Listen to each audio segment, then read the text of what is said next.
everybody. My dad thinks his podcast is amazing, so please subscribe, give it 5 stars or whatever, and maybe he'll finally stop talking about it. Anyways, welcome to Sobriety.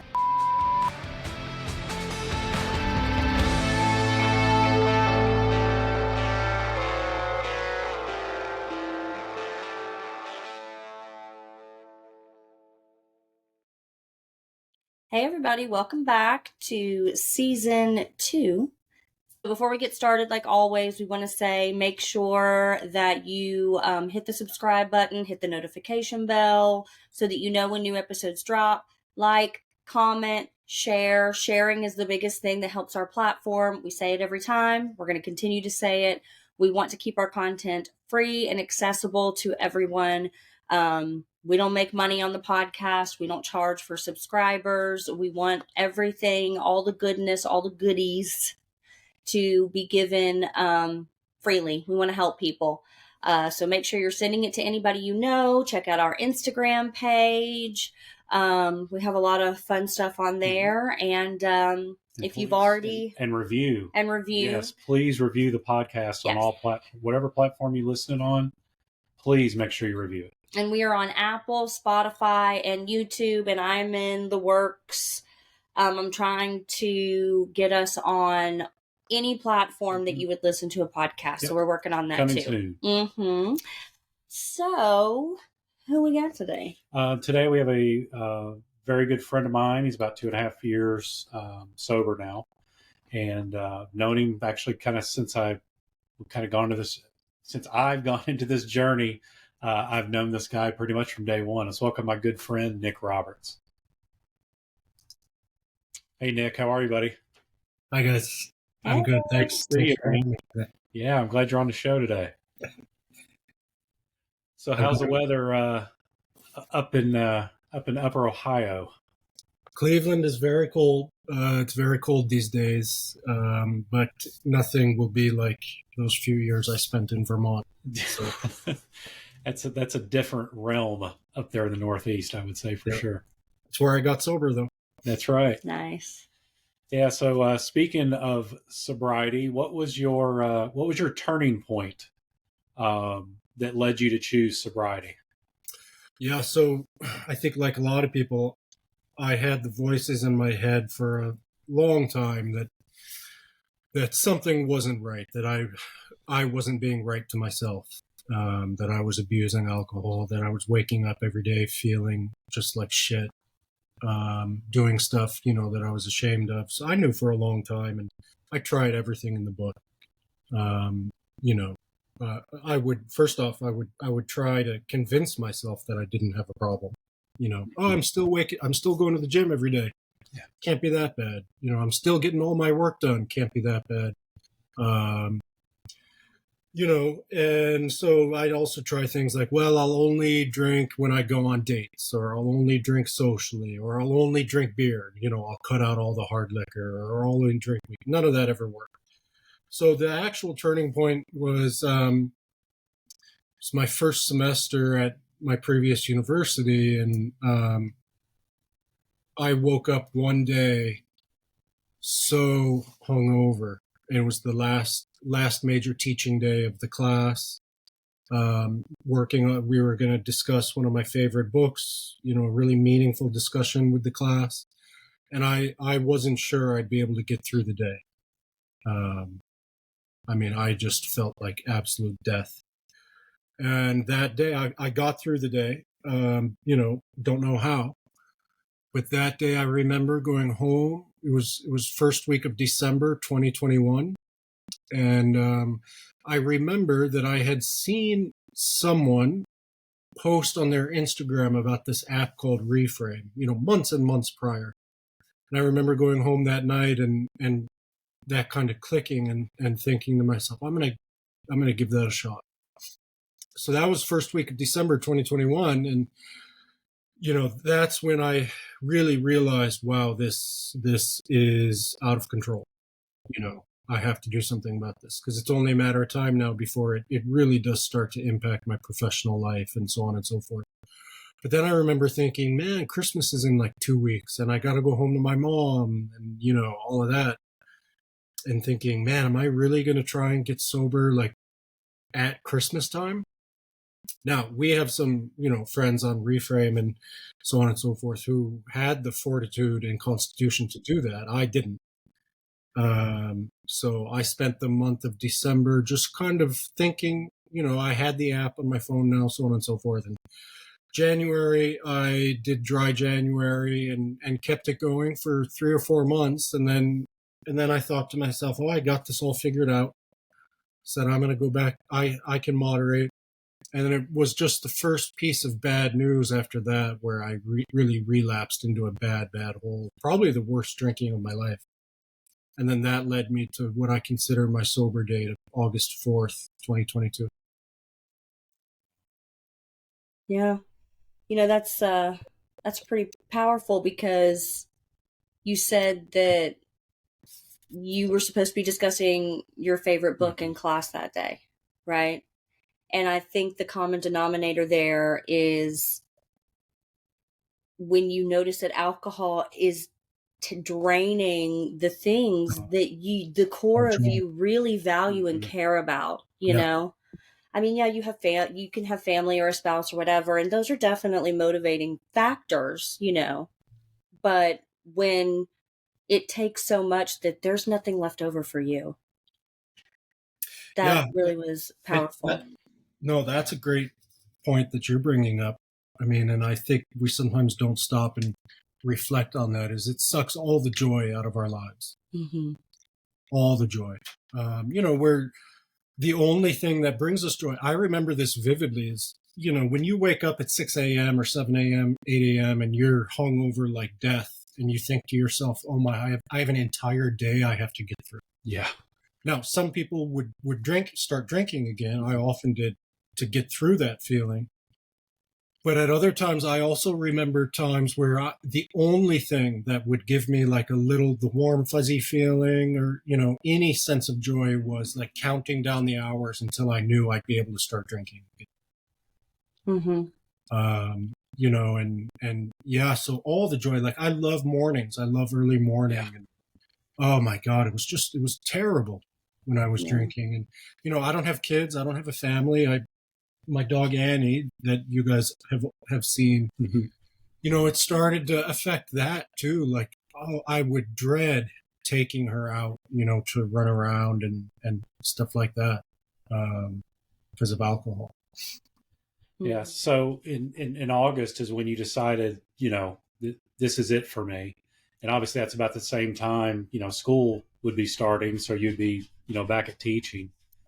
You noticed a big shift, I would say, after about the first month. This brings up a really big kind of, when you look at like a life of recovery, all these other things start to kind of come out of the woodwork. Like I have started to come around. I'm a pretty stubborn dude. And I've always resisted the idea of like, these cliches that everything happens for a reason. Yeah.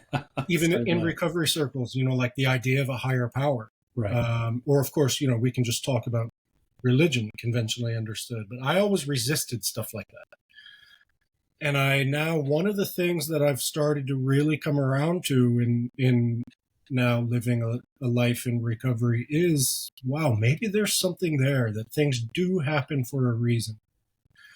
So that August, I was about to start a year on leave from teaching. So I was going to be at the University of Virginia on a fellowship. And I remember I was so excited to get out of Vermont, rural Vermont, for a year, go to Charlottesville, Virginia, a great town, And I know that, I would have never gotten sober had that actually. It ended up not working out. The fellowship worked out, but we had to make it remote, so I stayed in Vermont.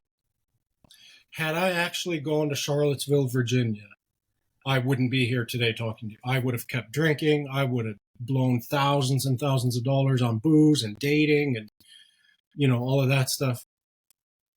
So in the depths of, real frustration of having to stay somewhere I didn't want to be, and came this beautiful opportunity of, wow, here I am. I'm living on the side of a mountain a town of 60 people.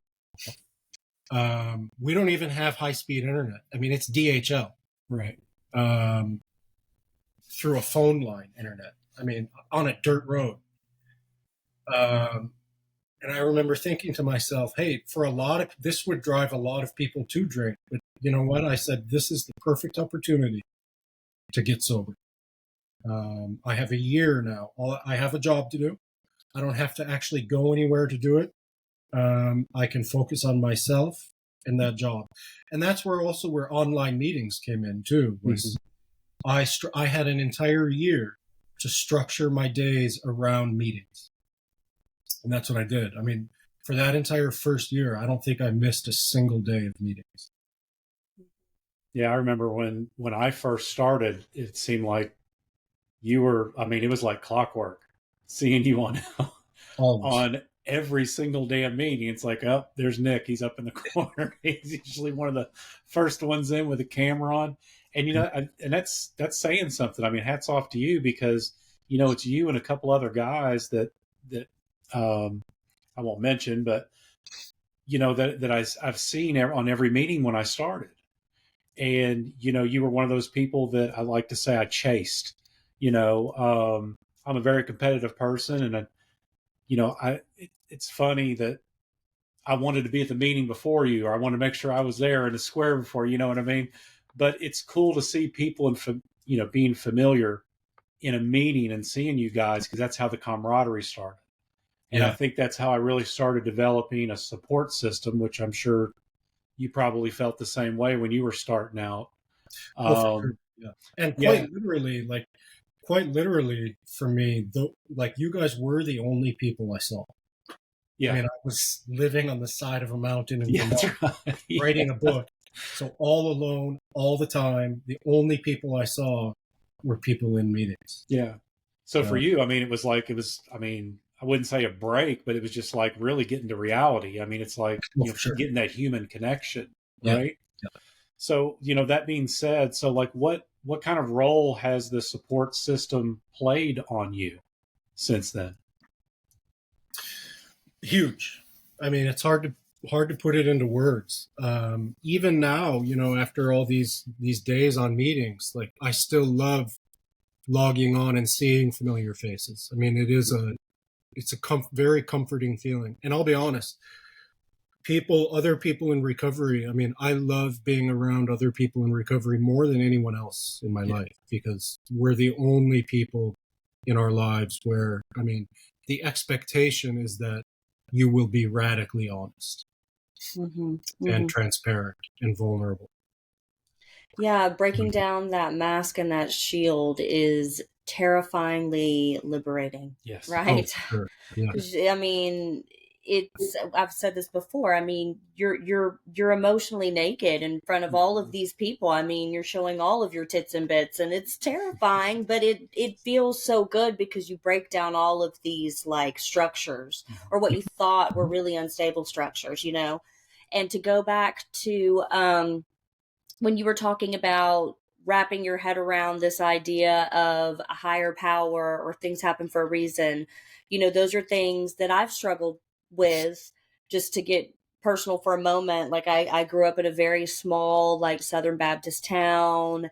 And I love living in the South. I am a proud Southern girl, but I have more liberal leaning values. And so that was difficult for me as I got older and navigated that too. And it took me a really long time to realize it's not that I was opposed to this idea of something untangible, right? Like, there are many, many things. I mean, addiction is an untangible thing. Again, we've talked about this. We really don't know nor understand what causes addiction. We know that there are components that play, like, there are contributing factors, nature versus nurture, but we really don't know. It took me a long time to figure out I was a why person. I was going to say, you're a why guy, right? And so it's, I am down to learn and accept anything, but I need the why. Mm-hmm. Why, when, how, where, who. And I'm also a sensory person. I need to be able to touch it and feel it and taste it and live it and experience it with all of my senses, or I don't trust it. And it took me a really long time, again, to realize that that also is some sort of like mental health something I have to combat as well. And everything is subjective. Do things happen for a reason? If they happen to you and it yields some sort of reasonable explanation, then what? Absolutely, it happened for a reason. But I love that because I really pushed that away for a very long time too, because I'm like, how do you know?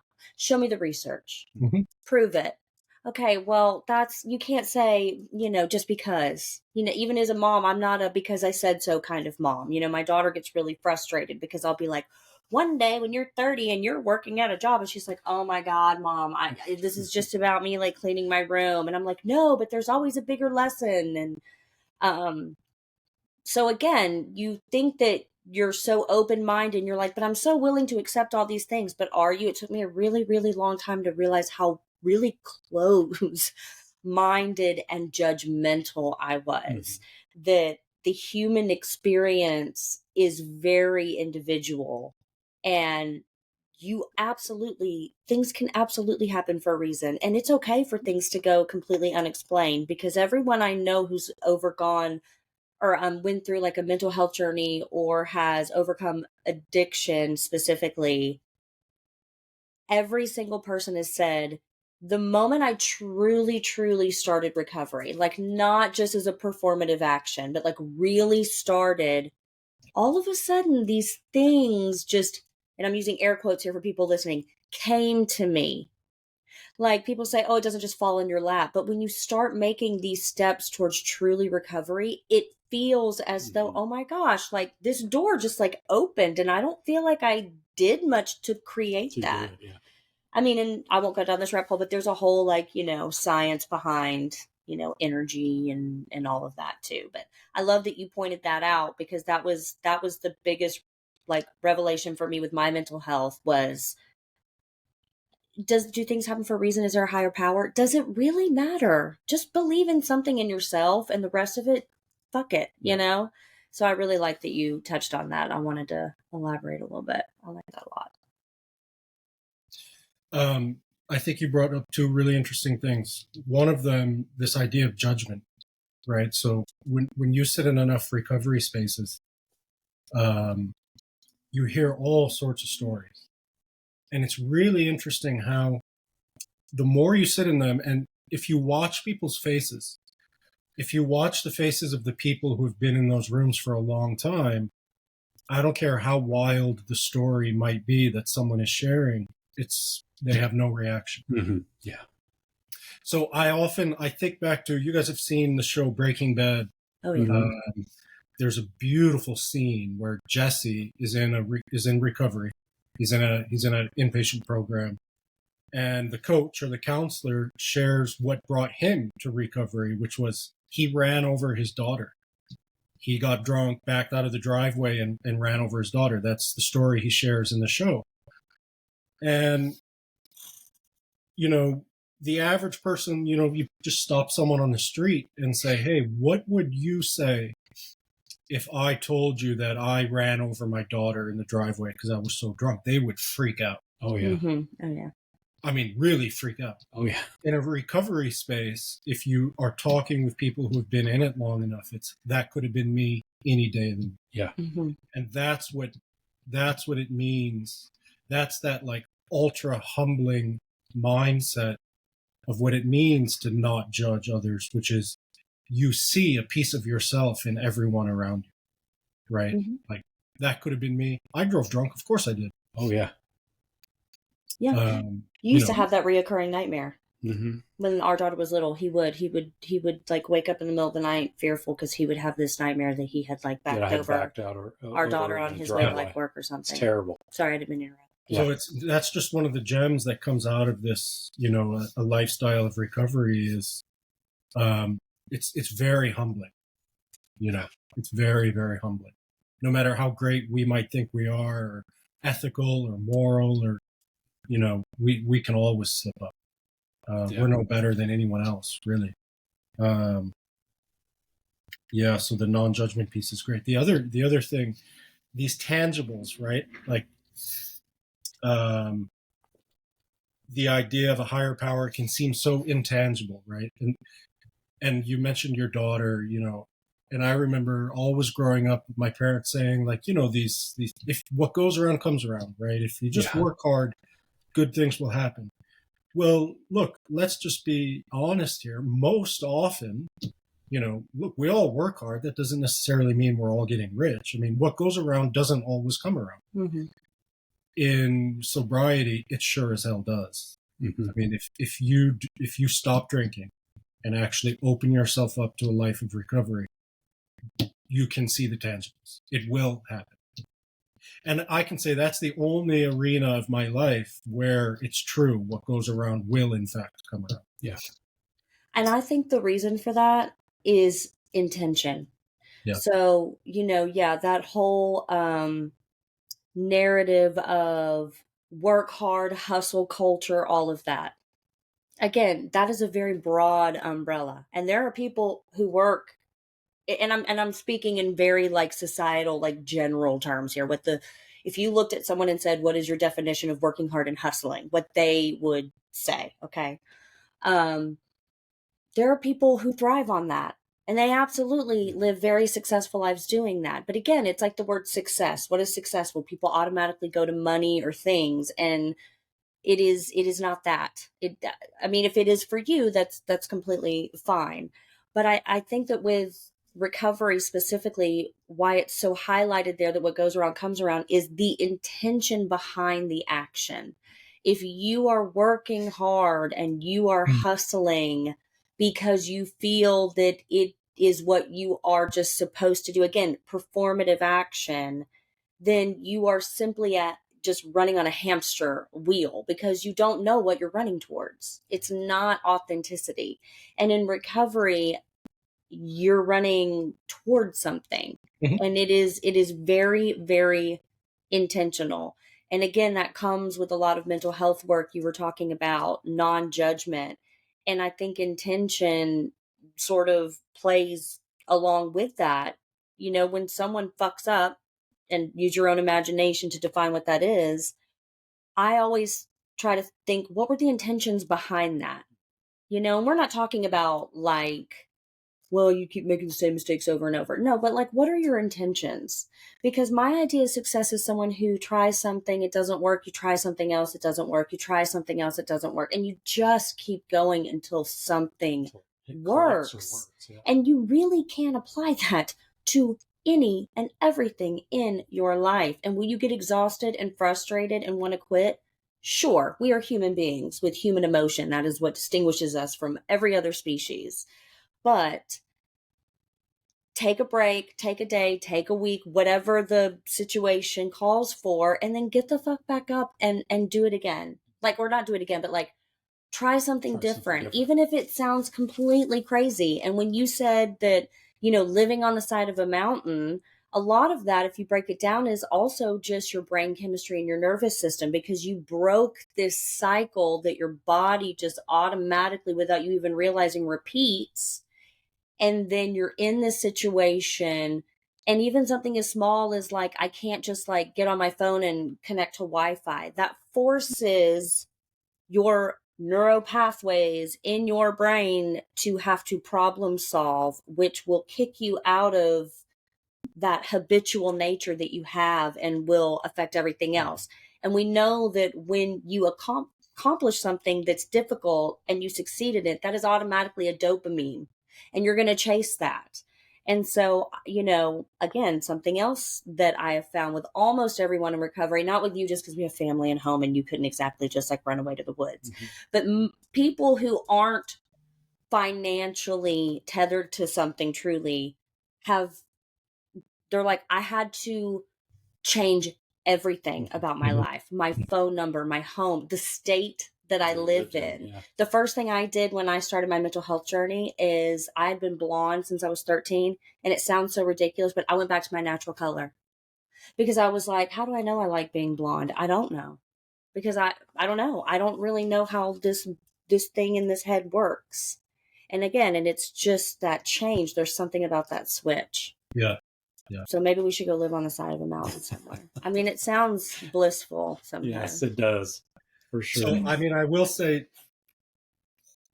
getting sober is difficult for everyone, but for me in that specific situation, like, it was a lot easier than a lot of people.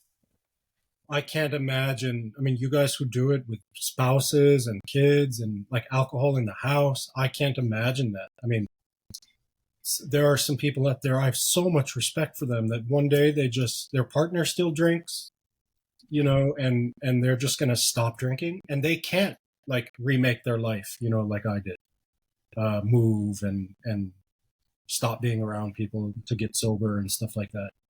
I mean, some people out there and at the end of the day, you know, if nothing else, getting sober is something to seriously be proud of. I mean, it is really hard. Oh my gosh, yes. It is really, really, really hard.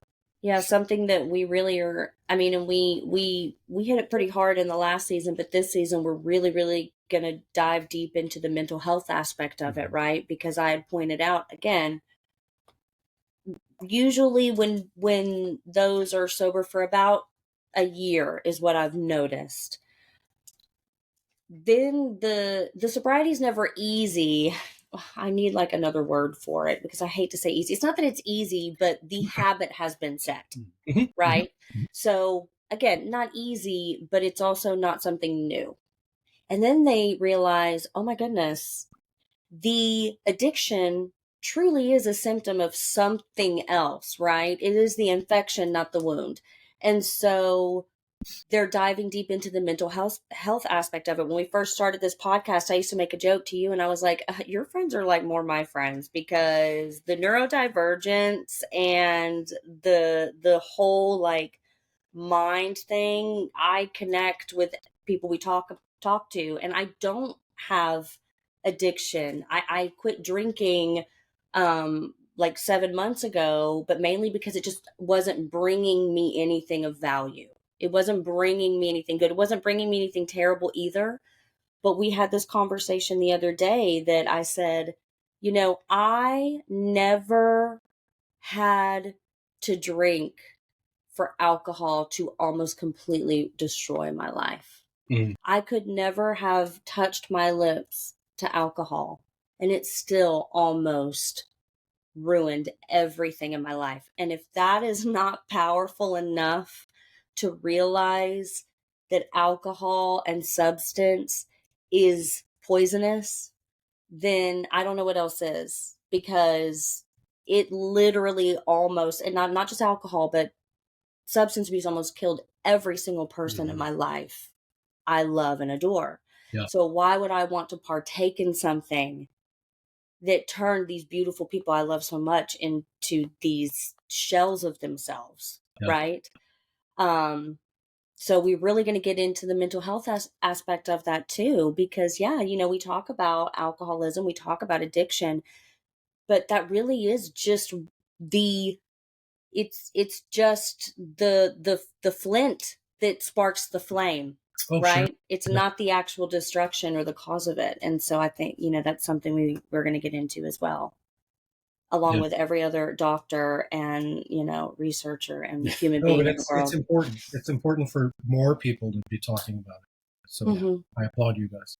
Thanks. Well, getting back to what you were talking about with change, you know, in recovery, I feel like we're constantly evolving, constantly changing. I mean, you're basically almost reinventing yourself, because you're pretty much killing off the old person. So I would ask you, Nick, what has been like the biggest change that you've noticed in yourself since the beginning? Because obviously you've been through a lot, but what's the biggest thing that you would pinpoint? Yes, we can start with the more like, you know, the tangibles, to go back to that, and then go out more into, you know, the philosophical kind of lifestyle changes. But here's one. So I always, constantly, all throughout the day, I have a sparkling water. Man after my own heart. And I know, there are dental hygienists out there and dentists who are going to say, "Oh, you're going to strip the enamel off your teeth." Hey, man, I'm sober, so That's all. right. Whatever. It has become for lack of a better word, I mean, it's an addiction, I guess. I always have one with me, and I'm totally fine with that. Right. Because like, I know it used to be like when I would come home, at the end of the day or something, rather than drinking, like I would need to do something. And so I would pour a sparkling water. So that has become that is one change, is that I might be the most hydrated person, in the United States, because I'm constantly drinking a sparkling water. There's also something, I mean, there's that that burning feeling. Mm-hmm. I start to think, is that one reason why, like, I loved whiskey and hard liquor and stuff? So I don't know, but sparkling water, yeah, that is a change. Like in the entire shelf of my refrigerator, the entire thing is constantly stocked with sparkling water. I have one to beat you. Okay. Mind you, I share my home with multiple other people. Yeah. I have my own mini fridge in our pantry specifically designed for sparkling water. Awesome. And not only that, I have various types of sparkling water depending on what I'm in the mood for that day. So I love my LaCroix for a little bit of flavor, but sometimes I'm like, I'm not feeling it. If you love the burn, Topo Chico's where it's at. Okay, yeah, I have to try those. Sorry, I didn't mean to interrupt, but I was just like, I had to one up for a minute and be like, you're speaking my love language right now. But it's helpful, and it's kind of a comforting thing. We all have these little comforting things, and hey, if mine is sparkling water, that's fine. That being said, I try to actually stay away from like non-alcoholic beers and stuff, because one thing about me, just my personality, is anything I like, I'm going to want a lot of. Mm-hmm. And I'm fine with drinking. If I drink 100 sparkling waters, I'm fine with that. It's water. 100 alcohol-free beers. Now, it's not the minuscule alcohol amount that would bother me. It's the carbohydrates and stuff like that. Yeah. So, yeah, I am fine with drinking 100 sparkling waters a day. More kind of comprehensively, like, I notice now as I look past, 3 years, going on 3 years, I'm just far more of a consistent person. I'm not missing workouts. I wake up every morning at the same time. How could this should have been the first thing out of my mouth. The biggest change has been sleep. Mm-hmm. And I sometimes will just sit here all to myself and in awe, in wonder of how on earth did my sleep finally get under control? Because for my entire life, I struggled with sleep. My entire life. Through middle school, high school, I remember I would go to the medicine cabinet, I would take Benadryl, I would take, Tylenol PM. Into college, I would take stuff all the time to help me sleep. Alcohol, of course, I would add to it to help me sleep.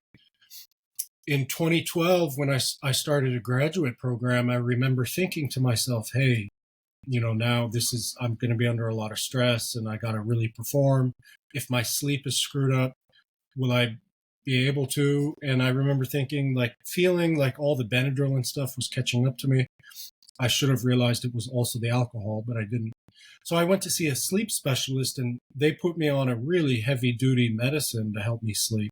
That helped me sleep, but, I would add alcohol to that. So the fact that now I take nothing to help me sleep, and I fall asleep and I stay asleep, it's remarkable to me, because my entire life that was impossible.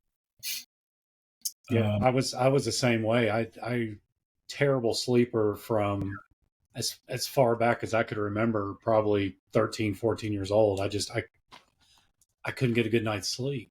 And that's why I always blamed, I blamed that I needed to drink just so I could pass out and sleep, because I couldn't go to sleep. For sure. Yeah. And then, finally about probably somewhere between 60 and 90 days of sobriety, I really started being able to get 8-9 hours of sleep, and Yep. good God, the change Oh, in mental, physical, everything. I'm like, Jesus Christ, where's this been the whole fucking life? yeah, It's insane. for sure. It's remarkable. And, even like now, I will avoid, even so I do have bad allergies and asthma, but like I won't take Benadryl now because Mm-hmm. my sleep is so dialed in that even a Benadryl or a Tylenol PM, whatever, I'll wake up in the morning feeling groggy and Yeah. hungover.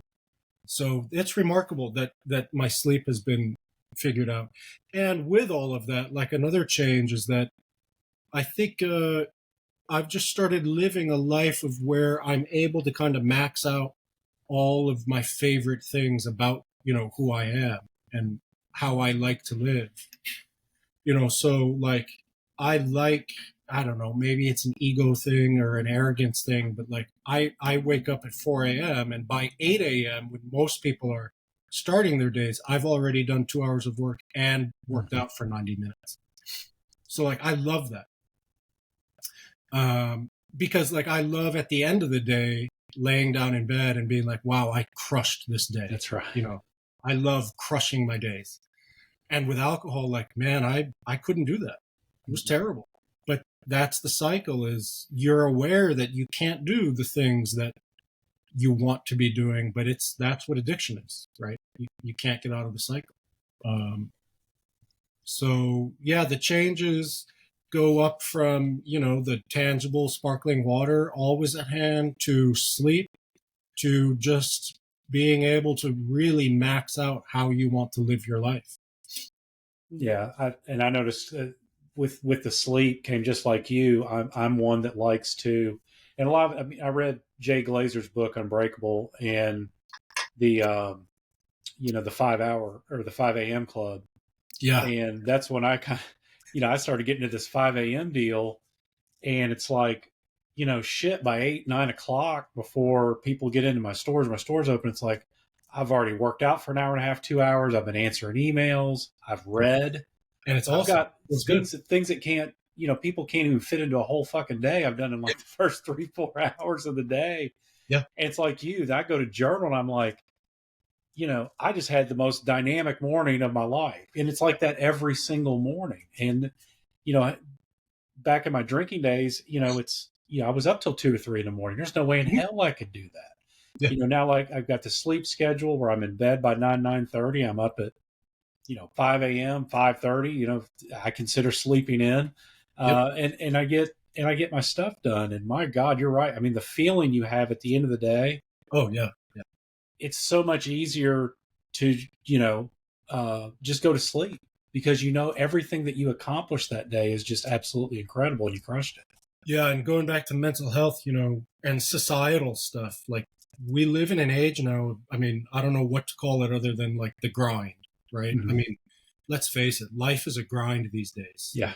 Even little things like, man, how frustrating. I just got a TV for the first time in my life, and like all these damn like streaming and apps and like just everything is a grind these days. Yeah, it is. And even we professionally, I mean, like, look, we all people work a lot of hours. Money's not going as far these days. Mm-hmm. With all of that stuff, the grind aside, the grind of life, like, man, at the end of the day, when I'm like, I made my morning workout, I stayed sober, forget the grind. Like, I feel good. Yeah. Check. Yeah. I think there's something really like nice. And here's what I'll say. I really enjoy mornings too, but I still struggle with getting up early. And I struggle with staying up late. And this is a lot of my neurodivergence. That's not an excuse. I'm just recognizing that I struggle and that it's still a struggle for me, right? And when I do get up early, I think that it's because, like you said, the world is so much of a grind. There's so much noise. Like, even when there's not noise, it's noisy. But there's something about in the morning, that first feeling, and there's no noise. No noise. You are just existing in this silence, and the only noise is what you create. Yep. And for me, this is kind of silly, but again, like I want to get back to waking up early, because anytime like I take a hot shower first thing in the morning, I remember my mom, I was raised by like a single mom, and she would drop me off at my grandmother's house super early in the morning and then take my brother to school, because we went to two different schools.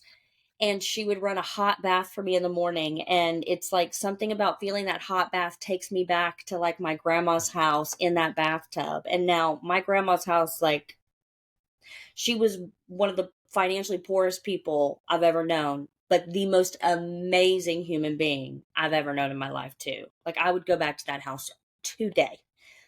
And again, it's not really about the shower. It's that feeling of it is quiet. And as soon as that hot water hits you, you're like, blood circulation. And it's the same thing with like when you get up and you're journaling or walking on the treadmill. I hope I'm articulating this the right way, but it's something about getting yourself started in the quiet calm. The only noise you create, the only noise is what you create. And so learning to filter the noise without alcohol has been major for me. Because I think noise is the perfect word that you use. There is so much noise in life these days. And technology has a lot of beautiful things like this, the fact that we're doing this. Mm-hmm. But it can also, like, look, young kids these days, like, I remember social media and technology coming into my life. I'm about to turn 38, whereas kids these days, I mean, it's from day one. Mm-hmm. There's constant noise. And so I think we have to learn better ways to filter this noise now, because it's the world we live in now. So other changes, like my nighttime routine has become, I used to drink at night to turn off the noise, like quite literally, like turn my brain off, mm-hmm. as in blackout. Yeah. And now I have like a dialed in nighttime routine, like, and little things do matter. Like all the lights in my house go off, no overhead lights, just to kind of to chill. Lots mm-hmm. of candles. I love candles. Yeah, we got to find ways to turn down the noise, mm-hmm. for sure. Something that I really, really fell in love with, probably about a year ago, maybe not quite. I don't know. I didn't keep track, but I always growing up had an issue with reading, not actually reading and reading comprehension, but like sitting down and quieting the noise in order to read. Like my brother, who actually, you remind me a lot of my brother just in the way that you articulate yourself. He was always the kid who could like glance at a page and never study and make, great grades and all, he's exceptionally brilliant. And he was in active addiction for 20 years. So that actually ended up working against him as he got older, because, he was a master at manipulation. And as soon as he realized, oh, this is easy and I can do it, like even with college, he went to a great college and he realized this is so easy. I can like sleepwalk through this, and ended up dropping out because there was no challenge there. I had to really, really, really work for my grades. And I was a great student, but I really had to work. And it took me a really long time, because like I would read pages of a book, like actually, reading, and then say, what did I just read? And I would go back, and read, or, I would try reading ahead in my English class, and my teacher would like pull me aside because I was failing reading quizzes, because I was answering questions for certain chapters, like 3 chapters in advance and all this. Now, as I became an adult, I realized that's because I am ADHD and neurodivergent. And when I was a kid, I turned 40 this year. So right with you, those just weren't things that were diagnosed. No, nothing against anyone. It just wasn't something. But about 4.5 years ago, I started my mental health journey and, saw a doctor and therapist and did all the things. And I guess for my entire life, I just thought, I just really don't enjoy reading. I just really don't. Like, I had a few books. Like, I remember reading Beloved in high school and absolutely falling in love with it. Every time I read that book, there's something different. I worked in reproductive health care for a while and, went back and reread it and so on and so forth. So I just thought, well, I just don't enjoy reading unless it's something I'm really into. Like, yeah, I've had like 3 books in my life that I couldn't put down. And then about a year ago, I remember you were like, you should really read this book by Jay Glazer. And I'm not a big sports buff. Like, I love the Dallas Cowboys because my grandfather and my mom and all that, but like, I am not huge into sports. So I thought, what the hell am I going to get out of a book from a sports guy? Like, like, what the hell is he going to teach me? Again, judgment, right? And I read it. And I remember reading a chapter over and over again. Ryan comes outside because it was really warm outside. And I'm just bawling, crying because it touched me. And now I think last year I read like 120 books or something ridiculous and didn't even realize it, bought a Kindle, all these books.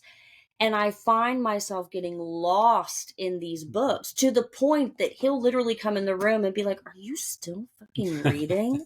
Like, Jesus. And I'm like, get away from me, and I'll listen to them as well. Because in the car, I love music. I grew up doing performing arts, but music sometimes can get very overstimulating. You listen to a song a million times and then 1,000,001 times it's like, oh my gosh, fingernails down a chalkboard. But that is something I have found turns the noise down greatly. And it has me rethinking my entire academic existence. Like, oh my goodness, if I had only understood the way my brain worked and that it was not reading, it was simply connecting and having the attention and bandwidth and understanding that chronology is not my forte, and really understanding the way my brain works. And so I've gone back and I'm reading and I started with nonfiction and now I'm getting into more fiction and period pieces and all of this. And I have completely fallen in love, obsessed with reading. Like, and it's something that I just had convinced myself I am just not a voracious reader. It's just not who I am. My brother is an English major, by the way, so that was like a standard to live up to as well. And now I've sent him like 10 books over the past 2 months, and he's like, Jessica, I literally work like 80 hours a week. And I'm like, no, but you have to read this book. He's like, okay, I'm going to, but so when you had said, and this is taking you back to the beginning of the podcast, that, you were hungover and you're supposed to be discussing a book that you were very, very excited about, that's kind of what sparked this. This is a long tangent for me to get to one very simple question. What book was it? What is your favorite book? Fiction.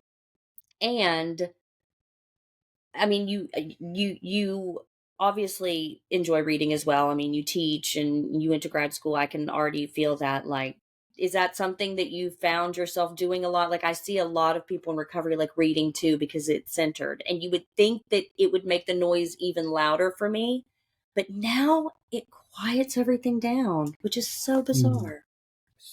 Yeah, so I have a lot to say. Let me say one thing just while I have kind of the pulpit here, because it's not related to recovery whatsoever, but it's related to reading and how incorrectly it's taught, and it has been taught. A good reading teacher, and luckily now we're living in an age where we understand neurodivergence and so forth, but a good reading teacher would tell you that the reason you read is for your mind to wander, because it's not wandering. I mean, you're discovering things for yourself. The words on the page are just a mechanism to get you thinking about whatever it is that your brain is going to think about. So there's that for anyone listening, who feels like my mind wanders when I read and I'm not tracking what's on the page. Good, because what's on the page, who cares about what's on the page? I mean, you can just go back and look at it whenever you need it. The bigger thing is this just intellectual discovery and creativity and thinking, the joy of thinking and reflection. I will say that I'm different, I guess, from many people in recovery in that, like, the whole quit lit thing, I never got into. Yeah, my favorite work of fiction. This is really hard. I sleep with the Jungle Book next to my bed. Always have. It's a real good I've one. read it 1,000 times. And I think a lot of people don't know. The Jungle Book is not just the stories of Mowgli. There's a whole lot of other stories, and it's just beautiful, beautiful stories. But I think favorite book would be a book called "How Green Was My Valley" by Richard Llewellyn. So yeah, but reading is a beautiful, and I love when I hear people in recovery say, you hear that a lot in recovery circles. Hey, I love to read now. And I think one of the main reasons why is, like I said before, which is really, I mean, it's not about the words on the page. It's about what you make of the words on the page. Mm-hmm. And you're not going to make anything with the words on the page unless your mind wanders and starts to make creative connections and stuff like that. So that's why we read, is just to think. Not to think about what's on the page. It's just to think. So that's my tangent. I love it, Good one. though. I love it. And it sounds so cliche, I guess, but But it's terrible. Like all these kids in school, you know, oh, I can't focus when I read. And, you know, teachers should be saying, or my mind is wandering. And the response is usually, well, how are we going to get it not to wander? Right? Yeah. Focus on what's on the page. Hey, who cares about what's on the page? The answer should be, wow, awesome. You're thinking. What are you thinking about? I could have an entire other podcast about how screwed up the entire world is with academia and the expectation. So that's like a black hole. I could sit here and discuss that for like 24 hours straight. Yeah. Yeah, no, I agree. And there's significant research too, as far as, you know, learning with play, just simply playing with ideas and thoughts. And you're right. We continue to try to refocus people, and it absolutely does have to do with recovery. It's the same thing, right? You have to do these things. What are you doing? Why are you over here? What do you always say about like the magician? You're like, don't pay attention to what's happening in the background, Don't you worry know? about what's behind the curtain. Yeah, don't worry about what's behind the curtain. And again, it brings us kind of full circle to the beginning where I said, you know, the why guy. Why? Again, why is your mind wandering? Why are you having a, you know, difficult time sitting still, this, that, or another? We as humans innately are explorers. Like we are not meant to sit still and be complacent. And you were talking about, you know, in recovery, evolving and changing. Yes, please. Like that is the whole point. You know, I want to look at my life and know that I'm constantly learning and growing. And I mean, I want to be the old lady with the pink hair and the crazy jackets, like wandering around, still asking questions. And I never want to be the person that's like back in my day. Who gives a shit about back in my day? Like, what are you doing? Teach me something. And, you know, that's really beautiful too about enlightenment of the mind is you realize that every situation, every person has something to teach you and give you, even when you are trying to push it away or thinking that you know better or they don't have anything to offer. Absolutely not. Every person, every situation has something to teach you, and conversation and thinking is the key to any enlightenment that you are looking for in your life. And if you, another thing I love about recovery is people don't just, a lot of people say, oh, I've discovered a love for reading. A lot of people will say, I've started doing this craft or this hobby or that hobby. People start doing all sorts of things or discovering or rediscovering things they love. And I think that really shows the dampening effect that alcohol has on our brains. I mean, I think of just myself that, can you guys hear my dog growling? Sorry about that. No, She's Oh, you're growling. fine. We have 2 dogs and 3 cats, and so we're immune.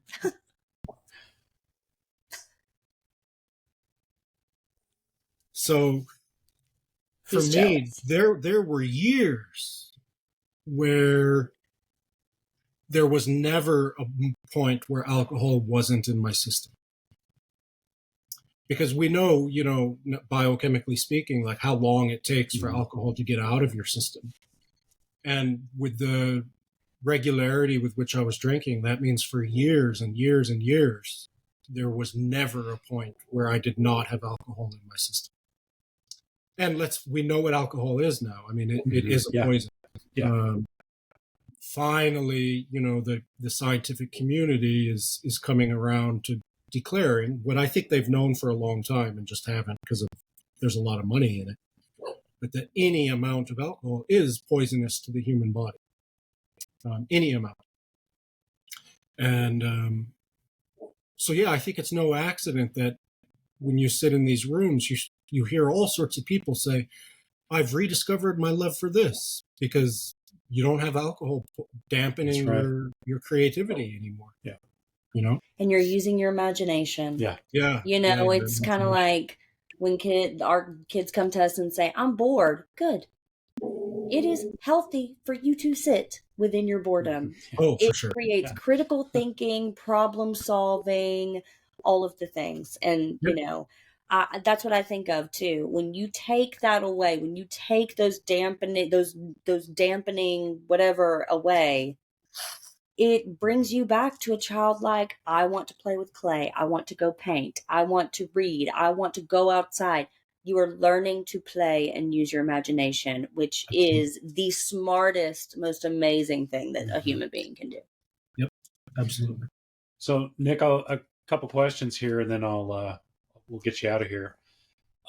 So you went from the side of a hill in a mountain in Vermont. Now all of a sudden you're in the big city in Cleveland. How has that changed socially? Because obviously now I'm sure you're getting out. I mean, you're back in school. You said I think you're studying to be a lawyer. I'm in law school now. Yeah. So you're in law school. So you're getting out more. So like your social situations. How really how's that changed? Or I mean, surely it's changed mentally. And law school is stressful. We're talking about sleep. So now you're not getting any sleep anymore, right? Don't get me on another tangent. The system of law school is just an abomination in terms of mental health and all of that. But I was laughing because, people often say like, oh, you're always here in the meetings. It's so great to always see you. And sometimes I quip back like, it's because, I have no social life. Mm-hmm. Thanks for rubbing it in. But, I will say I don't want sobriety to sound like it's all, roses and butterflies, because there's a lot that's very hard about it. And for me, like, dating has been really hard. I talk with people, I have friends who say, no, it's not a big deal. You can still ask a woman to get a drink and then go to the bar and order a sparkling water and, whatever. I haven't had that experience. I've had a challenging experience. But also because I think I've realized, like, I don't want to be out. I like being at home. Mm-hmm. I absolutely used to use alcohol as a way to, we all know it's a social lubricant, right? Sure.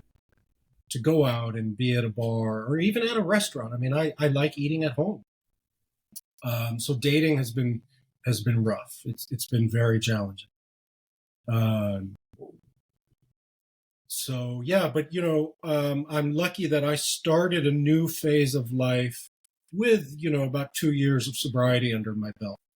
So I had, the muscle memory and the courage to say no to a lot of things that are entirely, especially in law school, about drinking. But we're also living through a moment, we're living through an alcohol-free moment, kind of like when cigarettes went out the window, in the mid to late 90s. So while dating is difficult, sober for me personally, there are times where people kind of have come to respect it, and I have no qualms. I tell my classmates I'm sober, I don't drink, I go to meetings. I've told a few classmates I was coming on this podcast. They had asked me if I wanted to do something Friday morning, and I said I can't. I'm going on a sobriety podcast, and people respect it. I really do think people respect it, even if it can be difficult, like dating. Mm-hmm. And I would say, just from a woman's perspective, it would make me feel safer. Like if I were in the dating world now that could just be because of my own experience with the people I care about who have been in, addicts. But as a woman, if I were in the dating world and a guy asked me out and he said, I don't drink, I'd be like, oh, thank God. Oh, thank God. I didn't know y'all existed. Yeah, I mean, alcohol doesn't do any good. No. And I think when it comes to a lot of things we don't like to talk about as a society, like sexual assault and so forth. I mean, yes. Listen, my best friend has 2 boys, and I tell them all the time, I'm like, if she's inebriated, she cannot consent. Yep. 100%, no exceptions. And if, we talk about that a lot too. Again, that could be a whole other podcast as well. Yeah. I will say I'm very glad I'm married, because I don't envy anybody who's single and is out into the dating world. We are hermits too. Me, definitely more than him. He'll be like, when was the last time you left the house? I was like, why am I going to leave? Why would I want to leave the house? This is every once in a while I've got to remove myself. My favorite thing about being an adult is that I worked my whole life for this. Why do I want to leave? Yeah. Like I'll mobile order groceries, or like Target, I'll be like, I'm like, oh, I have this order. I just got to pick it up and have people. He's like, Jess, I'll just go into the store. I was like, ew, why? I don't mind it. Because to me, that's kind of a little break. I actually enjoy. I don't mind walking up and down the aisle. When I say shop, I mean like grocery shop, things like that online. It calculates out my total, and I actually save money because I'm not just like throwing shit in there, and then I have social anxiety, so I get to the checkout, and if it's more than I wanted to spend, I'm not putting anything back. Are you kidding? It's like getting a haircut that doesn't look good. I'm going to say it looks beautiful. I'm not going to say no. So I get you there. So what we'll do is we should just have a little like Zoom, like bar-ish hangout. We'll all like put like damp lighting on, and we'll just sit with our sparkling water and be like, so you from around here? That's right. That sounds fantastic. All right, Nick. So last question, we'll get you out of here. It's the most popular one, I think, on all the podcasts. So I'll take you back to your old drinking days. Surely you've got some type of funny ass pee story that you could tell me about. Yeah, I've been thinking about that. I don't think I have a pee story, actually. I think we should open it up this season to some hilarious drunk story. Yeah. I have a lot of destructive stories. But here's the thing, is that after college and stuff, my drinking was always a really personal thing. Mm-hmm. So I could control my drinking perfectly in a social situation. It was always when I was home alone that I would go off the rails. Do you have a friend or someone, something you witnessed that was really hilarious? And the reason we ask this question for anybody listening is because so often people in recovery, and I get on you this, you beat yourself up for the things that you did, and you have all of this guilt. And I think I told you this yesterday. I'm like, you have got to learn to let that shit go. You can sit there and think about all the things you tore down and destroyed, but some of our greatest memories that I will never, ever, ever give up are when you were drinking, and it's okay to hold space for both. So that's really the purpose. So I think we should open it up this season is most hilarious drunken story that makes you laugh every time. Could be you or somebody else. It's brilliant that you guys are doing that. And a lot of old timers, like people with 30, 40 years of sobriety, they're the first to laugh about these things and joke about it. You have to. It's the only way you can. So I'll think of something, and then that'll be your reason to have me back on. All right. Oh, I love it. A cliffhanger. I love that. I love a good cliffhanger. I'll tell you the story of the Brockport Phantom. There's a name for it. That sounds like it. That's like the next Harry Potter book. That's right. Yeah. That's Oh, amazing. that's awesome. Well, Nick, thank you so much This for coming was on the great. podcast, man. It was really great. It was great to get to know you even better. And I will Thanks. see you very soon, I'm sure, in a few minutes. That's right. I'll be on this afternoon. It was Awesome. great to meet you, Nick. I'm looking You forward as to well. all the book recommendations. Okay, good. Bye. Thanks, Good, guys. brother. Have a good one.